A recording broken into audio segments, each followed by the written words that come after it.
So these types of walks, as time goes on, are going to be very interesting because the locations are going to change.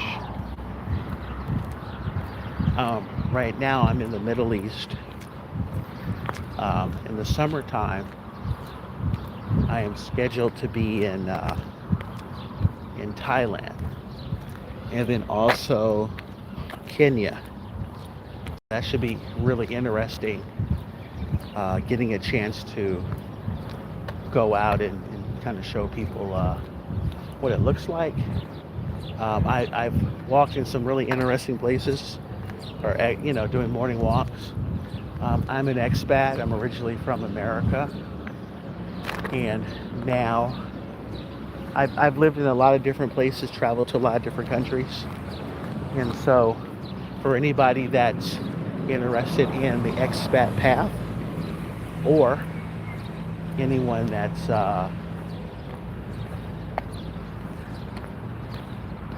that wants to do it, that kind of on the fence, or want some motivation. If you want to go to another country, hold on. Ooh. If you want to go to another country, it takes a lot of courage to do something like that. For me, I really started this a while ago. Really started from college. So I'll give you an example. When I was in college, first I'll tell you this. I kind of had a knack for, in high school, college, for getting scholarships. And so I ended up setting a record for getting scholarships when I was in high school. I think it was like the value of it today would be like about $500 million. And so when I went to college, I kept going. So I understood how to do scholarships and things of that nature. And so there was a study abroad scholarship. And so the study abroad scholarship I ended up getting when I was a junior. And the funny thing, a lot like a lot of these scholarships I applied for, nobody else applied for. It was like two people. They had like 3 awards, and I think 2 or 3 people applied. And it's funny because so many of these scholarships were like this. So anyway, I originally was going to go with University of Kansas, and they had a really cool summer. It was a summer internship program where I could have worked for like a newspaper, a television station, a radio station in Ghana. And I was like, oh man, this is so cool, right? So the thing though is, I had ended up getting the scholarship late, and my plans were already kind of cemented for the summer. And so what happened was they allowed me to roll over the scholarship the following year. So the following year I was like graduating, right? So I guess that turned into like a graduation gift. They didn't have the program in Kansas anymore. They ended up, so I had the scholarship. I had to find another like summer program to do it in, still in Ghana. So I ended up going with North Carolina State.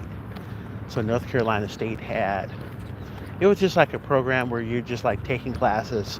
I was learning like a little bit of Tree, which is like the local language of Ghana. I don't know if I can say 2 words in Tree. That's like over 20 years ago. But I did learn some while I was there. And we took a couple classes, I think like 1 or 2 classes. And we did like your little study abroad trips and things like that, which is another story. I probably talk about that in another story. I could make a whole story out of that. Anyway, We did the study abroad. Uh, I had so much fun in Ghana, and sometimes you don't realize it until you come back. I ended up coming back from Ghana, and I was like, man, that's what I want. It was like, it was so free. It was like a lot more people, at least at the time, as opposed to the States, they were just outside. Like, people would bring televisions outside, and they would just watch TV. And like all the like neighbor kids and stuff would be outside watching TV. And I was like, man, this is just, oh man, this is great. So it was like a block party on the weekends. Like, everybody was out, music was playing, some people were like playing, card games or stuff like that, talking, doing different things. It was just the level of how social it was. I was like, this is what I want. It wasn't really about money at the time. It was just kind of all about like this type of lifestyle. I really like the African lifestyle. So when I finished, all I was thinking about was, I got to get back to Africa. I got to get back to Africa. And so I think when I graduated, I don't know, I got some jobs here and there, but my whole focus was like getting back. So eventually, I think it was maybe a year later after I graduated, I ended up just getting, it was so distracting to me. I ended up getting just a ticket. I ended up getting a ticket to London, Ghana, and Ethiopia. So my idea was, I was going to go to, I basically went to London, and then from London I went to Ghana, and then from Ghana I basically had like an open ticket. So I had Ghana, and then I had just a ticket from Ethiopia that went back to the States kind of whenever. And so what I ended up doing, my plan was, I was just going to go to Ghana and then just kind of travel by land until I got to East Africa, which I don't know how safe that was, So that didn't last long. So what ended up happening was, I ended up changing my ticket. I ended up getting a ticket. So from Ghana, I ended up flying to Ethiopia, and then I stayed in Ethiopia. My stay in Ghana, it was fun, but of course it's different when you're not in school. I think the people I met, they were kind of associated with like the tour group. So initially they were like trying to sell us jewelry and all that stuff. They were so nice. But when I went there, and this is like, all right, this is our day-to-day life now. They're trying to make money and stuff. I'm trying to hang out. I was like 22, 23, whatever old I was, right? So that was different. And then it was a little bit harder to settle into Ghana. This is like 20 years ago. They're like trying to charge me $1,000 a month for like an apartment. Like, man, this is Ghana, man. Like, it's supposed to be cheaper. So I never could like settle in like I'd like to. So I kind of stayed in hotel for a little bit, and then finally I was just like, you know what? Maybe I should just move on and go to the next country after a while. So I ended up going to Ethiopia, and when I went there, things kind of fell in place. So I'm originally from California, so you have a lot of Ethiopian people that are there. And I had met a guy at a restaurant, and I'm always talking about, I want to go to Ethiopia, and people were kind of like, yeah, okay, whatever, yeah, right. So when I finally went, I was serious about going. He connected me to his brother, and his brother, the guy I met in the restaurant, his brother really helped me kind of navigate my way around. I ended up getting a place to stay in an apartment. It was only like 90 bucks a month. So I was able to get settled in pretty nicely there. And I liked it. It was, the people were really nice, food was really nice. The streets were like paved and stuff like that. They weren't like dirt roads like it was in Ghana. So it was so much fun. And that's really my introduction to being abroad. So I ended up leaving eventually. I'll tell you why I left. It's funny because I had some money and stuff in the States. And here's what happened. I think maybe somewhere in Ghana or West Africa, the thing is, you got to be careful with your banking information, like your debit card. And so I think someone got a hold of it. I don't know if like they hacked into my computer or just stole my card information. Even at the bank. I mean, things are like, you just can't trust. Like, you start going into West Africa, some of the things you blindly trust in the West, you got to be like, I'll give you an example. Let's say if you get your money, and back then if you exchange money, it was so much like bills. So it's just big fat bills, right? Like you exchange like $100, you get like a big stack of money like this, and they put it in like a black plastic bag. And then as you're exiting the bank, like the security guard at the bank, he's like, ask you for a tip. It's like, a tip for what? Come on, man, I help, I keep you safe. Oh, you dash me. They call it dash me. I'm thinking like, man, like, why is this guy asking me for money, man? You work at the bank. So anyway, my card ended up getting frozen. And so now I didn't have any like access to my money, at least an affordable way. Like if you one thing to learn when you do go abroad, you want to make sure that you have number one, you have a good way to access your money, and then number two, you want to make sure like that you have an affordable way. So for me, I lost my way of getting access to money, and so the only way to get it was to Western Union it. And it was like because the thing is, when you're abroad and you want to get money, you might end up going to the ATM like once or twice a week. So the Western Union at the time, each transaction was like $50. It was some like crazy number, right? So I was like, oh no, I can't do this. Like, and then I had to ask my parents to like, I don't know how they had to like get access. I forget if they were like a co-signer on my bank. So now it's like I've got to ask them, hey, can you go to the bank and give me money and then fill out paperwork and then send it Western Union? And I was like, I didn't want to depend on them to that extent.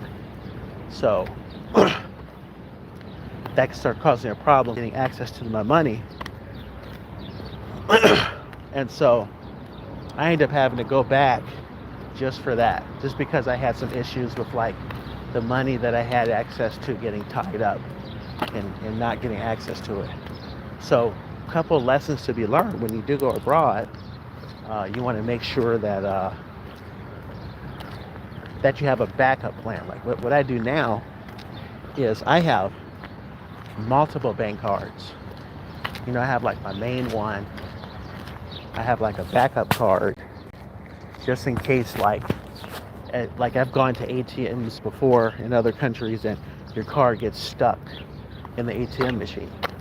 So imagine if that happens and that's your only card and that's your main source of income. It's like you're screwed at that point. depending on the country setup. Um, so I always make sure I never risk my main card.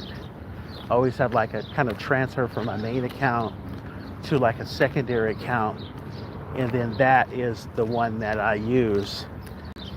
Then I have multiple ones. So if anything ever happens to my card, I can just cancel that and move on to the next one. I'm not that concerned.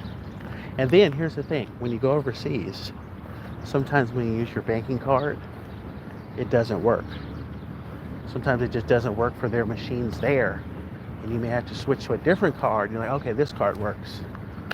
So those are just some small travel nuances to consider when you're, when you travel abroad. So but that's the story. That's how I got started with traveling. Oh, so basically, once I started traveling, I was like, okay, I need to figure out how I can keep this thing going. So that's how I transitioned into teaching. I mean, still, my parents did work in the school system in the States. So I knew about it. I think before I left, I was doing a little bit of subbing, substitute teaching. I wanted that because I didn't want anything where I liked the way subbing worked. You signed up, they called you, you came to work. If you didn't sign up for work, you didn't go. I didn't want to start a full-time job to where if I did the full-time job and I quit, they act, how they act when you quit a job. They act like you're turning your back on them. Like you work a job and you quit and people stop talking to you. And I'm like, dang, did I just stop working? You're like, here, like, yeah, like I turn my back on you as a person. That's how people act when you stop working on a job. So basically, I was just doing things like that, little odd jobs, because I knew I wanted to go back to Africa. I turned down some like career type jobs because I didn't want to burn my bridges later on. So anyway, that's how I got started. That's what motivated me to get into teaching initially, because of being able to go abroad. Although I do like teaching, and I've taught in America and a lot of different countries for a while. That was just kind of an added benefit, and it fit my lifestyle that I can take something like that and relocate and go to a different country and survive. But yeah, that's how I got into this expat life. The cool thing is it started off in just a journey. It started off with me just going. Started off with me just kind of going. When I went to London and Ghana and Ethiopia, I just kind of started that without really knowing what I was doing or where it was going to lead to. And that kind of shaped my life as an adult. And it's really cool to still be able to have fun adventures, have things to look forward to, like the summer. I'll be in Thailand and Kenya and do all these adventures. A lot of people in the adult world, they're just kind of going to work, going home, and there's nothing like super exciting that they look forward to. They look at life like they have to just make this sacrifice, and that type of fun stuff is for kids, and it's nice as an adult to still have fun and feel like you did when you were a kid. That's priceless. So yeah, I guess I'll end the live here. I'll continue to do some during my morning walks. Hopefully people will see and you want to jump on. I'm in the Middle Eastern time zone, so yeah. If you see this, you like it, want to be a part of the conversation, or there's something about international life you want to know more about, Yeah, let me know in the comment section. Yeah, I guess I'll see you next time.